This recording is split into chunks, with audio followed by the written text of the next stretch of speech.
గాంధీ భవన్లో విహెచ్ హనుమంతరావు మీడియాతో మాట్లాడుతున్నారు. ఇప్పుడు లైవ్లో చూద్దాం. ప్రాణాలు కోల్పోయినాను, మినిమం సపోర్ట్ ప్రైజ్ ఇవ్వలే. అదే రాహుల్ గాంధీ అంటున్నాడు తప్పనిసరిగా మేము వస్తే రుణమాఫీ చేస్తామంటున్నాడు. అదేవిధంగా అన్ఎంప్లాయ్మెంట్ ప్రాబ్లం ఉన్నది కాబట్టి అప్రెంటిస్కు మేము తీసుకొస్తాం, వాళ్ళకు కూడా సంవత్సరానికి ₹1,00,000 ఇస్తామంటున్నారు. అదేవిధంగా మహిళలకు సాయం చేస్తామంటున్నాడు, నిరుపేదలకు న్యాయం చేస్తా అంటున్నాడు, అదేవిధంగా కులగణన చేస్తా అంటున్నాడు, అదేవిధంగా పేద ప్రజలను కూడా ఉన్నత స్థాయికి తెస్తా. నువ్వు ఎప్పుడన్నా పేద ప్రజల గురించి మాట్లాడినావా? ఒక్కసారి అన్నా పేద ప్రజల్ని కనిపించరా? ఎక్కడికి పోయినా కేవలం ఏది అగ్రకులాల గురించే మాట్లాడుతావు తప్పితే పేదవాని గురించి ఎక్కడ మాట్లాడలే. నీకెందుకు ఓటేయాలి? నా పేరే హనుమంతుడు, రాముని కంటే నాకంటే భక్తుడు ఎవడు ఉంటాడే? కేవలం అయోధ్యలోనే గుడి కట్టించడానికి దాని మీదనే ఓట్లు తీసుకోవడానికి ప్రయత్నం చేస్తున్నావు. కానీ నువ్వు ఎక్కడ కూడా సెంటిమెంట్ ఓట్లే తీసుకోవాలని చూస్తున్నావు తప్పితే నీ 10 ఏళ్ల కాలంలో ఏ అభివృద్ధి. ఇంకోటి చెప్తున్నాడు, 25 లక్షల మందిని కింది స్థాయి నుంచి పైకి ఏ 25 లక్షల మంది ఉన్నారా బాబు? ఎవరికి లాభం చేసినావు చెప్పు ఒక్కటన్నా. మేము చూడు, ఇవాళ సోనియా గాంధీ గారు ఏదైతే 6 డిక్లరేషన్ చేసిందో అప్పుడే మేము 30,000 ఉద్యోగాలు ఇవ్వడం జరిగింది. బస్సులో ఫ్రీ ఇస్తున్నాం. అదే కూడా 200 ఏదైతే కరెంటు కారుస్తారో లోపల వాళ్ళకు మేము ఫ్రీ ఇస్తున్నాం. మహిళలకు సాయం చేస్తున్నాం, నిరుద్యోగులకు ఉద్యోగాలు ఇస్తున్నాం. మిగతా కార్యక్రమాలు కూడా 6 డిక్లరేషన్ మేము చేస్తున్నాం. అదేవిధంగా రాహుల్ గాంధీ గారు కూడా 5 డిక్లరేషన్ చేశాడు. అది కూడా మేము పూర్తి చేస్తాం. దేశం మొత్తంలో నిరుద్యోగుల గురించి ఆలోచన చేసే వ్యక్తి ఎవరైనా ఉన్నారంటే అది కేవలం రాహుల్ గాంధీ అని చెప్పగలుగుతా. మహిళల గురించి ఆలోచన చేసే వ్యక్తి ఎవరంటే అది కేవలం రాహుల్ గాంధీ. అంతేకాదండి, మేమందరం సంతోషపడాలి. బీసీలమంతా, ఎస్సీలమంతా ఎక్స్రే అన్నాడు. ఎక్స్రే ఎవడని అన్నాడా? ఇవాళ దానికి ఎక్స్రే గురించి మాట్లాడిండా? కులగణ గురించి మాట్లాడినా? నేను ఓబీసీ ఎంపీస్ కన్వీనర్గా 3 సార్లు కలిసినా. నీకెన్నడూ దయలేదు, ఎన్నడూ ఆలోచన చేయలేదు. అందుగురించి నా ఉద్దేశంలో ఈ చీప్ పాలిటిక్స్ చేస్తున్నాడు ఆయన. ఏం భాషనండి ఇది? మేము పుస్తకాలు తీసుకొస్తుంటాం, ముస్లింలకు ఇచ్చేస్తామా? ప్రాపర్టీస్ ఇచ్చేస్తామా? మాకు ఆత్మగౌరవం లేదా? ప్రతి పేదవానికి ఆత్మగౌరవం ఉన్నది. మేమెందుకు ఇస్తామండి? వాళ్ళు కూడా ఇక్కడ సిటిజన్స్, వాళ్ళ హక్కులు వాళ్ళు అడుగుతారు. అంతేగాని ఏదైనా పుస్తకాలు తీసుకుంటారా అంటే? ఎందుకంటే ముస్లింల మీద హేట్ చేయాలి, ముస్లింలు ఎట్లనన్నా ఓట్లు వేయరు కాబట్టి దాన్ని కాపాడుకోవడానికి హిందూ ఓట్ల గురించి సెంటిమెంట్ ఈ దేశాన్ని ముక్కలు చేయాలని చూస్తున్నావు.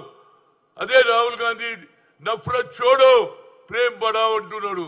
న్యాయ వాస్తే లడ్నే వాళ్ళ కోయా హిందుస్థాన్ మే అంటే అది రాహుల్ గాంధీ. కనుక ఇవాళ భాషలు పనిచేయి, మాటలు పనిచేయి. ఈ 10 ఏళ్లలో ఏం చేసినావు చూయించు. ఇవాళ ఓట్లకు వస్తున్నావు. ఈ 10 ఏళ్లలో ఇచ్చిన వాగ్దానాలు ఒకటన్నా పూర్తి చేసినావా? ఎన్ని కోట్ల ఉద్యోగాలు ఇచ్చినావు చెప్పు నువ్వు? ఏది ఇయ్యలే. ఆఖరుకు రైతులు మినిమం సపోర్ట్ ప్రైజ్ అడుగుతాడు, వాళ్ళకి ఇయ్యలే. కనుక తప్పనిసరిగా వచ్చే ఎన్నికల్లో ప్రజలు అందరికీ తెలుసు ఈయన ఏ అభివృద్ధి చేయలేదు, కేవలం అయోధ్య రాముని చూసే నాకు ఓటు వేయండి అనేది ఆలోచన తప్పితే, అయోధ్యలో రాముడు కూడా ఏమన్నాడు? అందరు సమానంగా ఉండాలన్నాడు. రాముడు ఎక్కడ కూడా వేరు చేయలే, అందరు కలిసి ఉండాలన్నాడు. నువ్వు విడగొట్టే పని చెప్పుకుంటూ రాముడిని ముందుకు పెడితే ఎందుకు? అందరికీ ఏది ద్వేషాలు పెంచుతున్నావు. అదే ఆయన తండ్రి రాహుల్ గాంధీ, తండ్రి రాజీవ్ గాంధీ సద్భావన అన్నాడు. ఈ దేశంలో మతాల పేరు మీద చిచ్చు పెడుతున్నావు అన్నాడు. మళ్ళా నువ్వు అదే చేస్తున్నావు. కనుక కాంగ్రెస్ పార్టీ తప్పనిసరిగా వచ్చే ఎన్నికల్లో నరేంద్ర మోడీకి బుద్ధి చెప్పాలి. ఎట్టి పరిస్థితుల్లో తెలంగాణలో 14 సీట్లు గెలవడానికి మనం శాయశక్తులకు కృషి చేయాలని. నరేంద్ర మోడీ నీ స్థాయికి తగ్గి మాట్లాడుతున్నావు, మహిళలకు అవమానం చేస్తున్నావు. మేము పుస్తకాలు ఎత్తుకపోయి ఇచ్చేస్తారా? మా ప్రాపర్టీ ముస్లింలు ఎత్తుకపోతారా? ఎక్కడ ఎత్తుకపోతారా బాబు? వాళ్ళకు ఏదో మాకు కావలసినట్టు 2 పూటల భోజనం మాకు ఉద్యోగాలు కావాలంటున్నారు. మిగతా వాళ్ళు అడిగినట్టు వాళ్ళు అదే అడుగుతున్నారు. మాకు ఏం చేస్తే మాకు స్కూల్ కావాలి, మా పిల్లలు చదువుకోవాలి, మా పిల్లలు కూడా మిగతా పిల్లల్లాగా ఉండాలి అని అడుగుతున్నారు తప్పితే ఆఖరుకు సోనియా గాంధీని కూడా నువ్వు విమర్శిస్తావేంటి?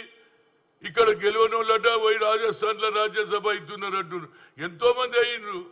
ఎవరైతే రాజ్యసభకు ఏదైతే పార్లమెంట్లో తిరగలేని పరిస్థితి ఉండి అనారోగ్యంగా ఉన్నది కాబట్టి లేకుంటే ఆమె బరాబర్గా నిలబడుతుండే లోక్సభకు. ఈ ఎండలో ఆ డాక్టర్లు చెప్పిండ్రు కాబట్టి ఆమె హెల్త్ పాయింట్ ఆఫ్ వ్యూలో రాజస్థాన్కి వెళ్ళి రాజ్యసభ అయింది తప్పితే నీలాగా అబద్ధాలు చెప్పో లేకుంటే హెల్త్ బాగున్నా లేదని చెప్పడం కాదు. ఆమె హెల్త్ బాగలేదు కాబట్టి మా అందరూ ఒపీనియన్ కూడా ఒకటి, అమ్మ నువ్వు రాజ్యసభలో ఉండాలి, ప్రజలను కాపాడాలని చెప్పాము. మన్మోహన్ సింగ్ను కూడా నువ్వు క్రిటిసైజ్ చేస్తావు. మన్మోహన్ సింగ్ ఏమన్నాడు? అందరికీ న్యాయం జరగాలి అన్నాడు.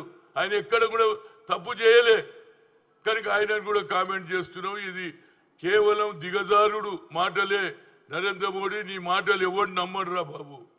కేవలం ర్యాలీలు తీసేసి జనాన్ని ఏది జై శ్రీరామ్ అనే మాటతో తప్పితే జై శ్రీరామ్ కూడా 14 ఏళ్ళు వ్యవసాయం ఏది వనవాసం పోయిన తర్వాత రాత్రి పూట మారు వేషంలో నా గురించి ఏమనుకుంటున్నారో తెలుసుకోవడానికి తిరిగిండు. నువ్వు ఎప్పుడన్నా పేదోని గురించి తెలుసుకున్నావా? మణిపూర్లో జరిగింది ఎప్పుడన్నా పోయిన వాడికి? ఆడ రక్తపాతం అవుతున్నది, మహిళలు మానభంగం అవుతుంది, రోడ్ల మీద మహిళలు ఏది బట్టలు లేకుండా తిప్పుతుంటా. నువ్వు ఎప్పుడన్నా పోయినావా? ఏంది నువ్వు మాట్లాడేది? ప్రజలకు తెలియదనుకుంటున్నావు. ఇవాళ రేపు టీవీలు వచ్చినాయి, కంప్యూటర్ వచ్చింది, అదేవిధంగా పత్రికలు వచ్చినాయి. కానీ కొన్ని పత్రికలు నీకు భజన చేస్తున్నాయి కాబట్టి దాంతో నువ్వు నడిపిస్తున్నావు. తప్పనిసరిగా తెలంగాణలో నీకు చికిత్స ఇవ్వడానికి ప్రజలు రెడీగా ఉన్నారు. మొన్న 6 డిక్లరేషన్, అదేవిధంగా రాహుల్ గాంధీ గారు కూడా 5 డిక్లరేషన్. దాన్ని కూడా మేము ప్రజలలో పోయి చెప్పి వచ్చే ఎన్నికల్లో గెలవడానికి శాయశక్తుల కృషి చేస్తాం. ఇప్పటికన్నా ఈ రెచ్చగొట్టి ఏది విద్వేషాలు పెంచి ఓట్లు తీసుకునే కార్యక్రమం తక్కువ చేయి. ఏదన్నా డెవలప్ చేస్తావు, ఏం చేస్తావో చెప్పు, అంతే. ఇప్పటి వరకు ఏం చేసినావో చెప్పు. అది ఇడిచిపెట్టి ఎంతసేపటికి అది అయిపోతుంది, ఇది అయిపోతుంది, వీళ్ళకి వేస్తే పుస్తలు ఉండవు, ఇల్లు ఉండదు, బంగారం గుంజుకుంటారు, ఆఖరికి మిమ్మల్ని ఎత్తుకపోతారు. ఇక ఒక్కటి తగ్గింది, హిందువులను కూడా తుర్కోళ్ళు ఎత్తుకపోతారు అనే మాట ఇక తగ్గింది. అది ఒక్కటి ఇడిచిపెట్టిండి, అన్ని చెప్పిండి. ఇక हिंदुओं को उठा के ले जाता, बोलने का छोड़ दिया, बाकी का सब बोल दिया। तो इस वजह से मैं सबसे गुजारिश कर रहा हूं हर नौजवान और खवातीन से, आपके मिल के कांग्रेस को बचाएंगे, कांग्रेस को जिताएंगे तो देश में सही रहेगा। अगर फिर एक मरता नरेंद्र मोदी रहेगा, इस देश का 2 टुकड़े हो जाएंगे। हिंदू देश बनाने की कोशिश में वो नहीं बनने देना है। तो हर मुसलमान, हर हिंदू मिलके इस देश को मिला के कांग्रेस को जिताएंगे, एनडीए को जिताएंगे तो फिर सबको बराबर का मौका मिलेगा। नौकरियों में हो, उनकी जिंदगी में हो, पढ़ाई में हो, मेडिकल में हो, सब लोगों को फायदा होगा।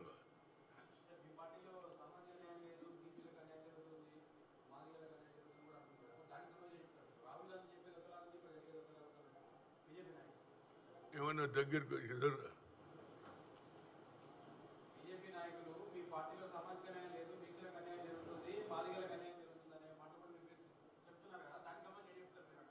దేని గురించి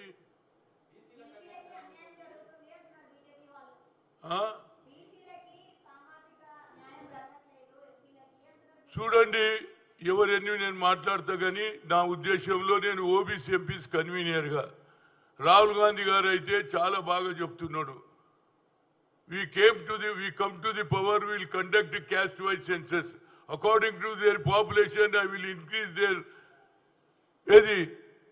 రిజర్వేషన్ పెంచుతా అంటున్నాడు, ఉద్యోగాలలో పెంచుతా అంటుండు, వాళ్ళకు న్యాయం చేస్తా అంటుండు, ఎక్స్రే అంటున్నాడు. అనేటోడు ఎవడన్నా ఉన్నాడా ఈ దేశంలో? తప్పనిసరిగా ఇక్కడ కూడా న్యాయం జరగాలి.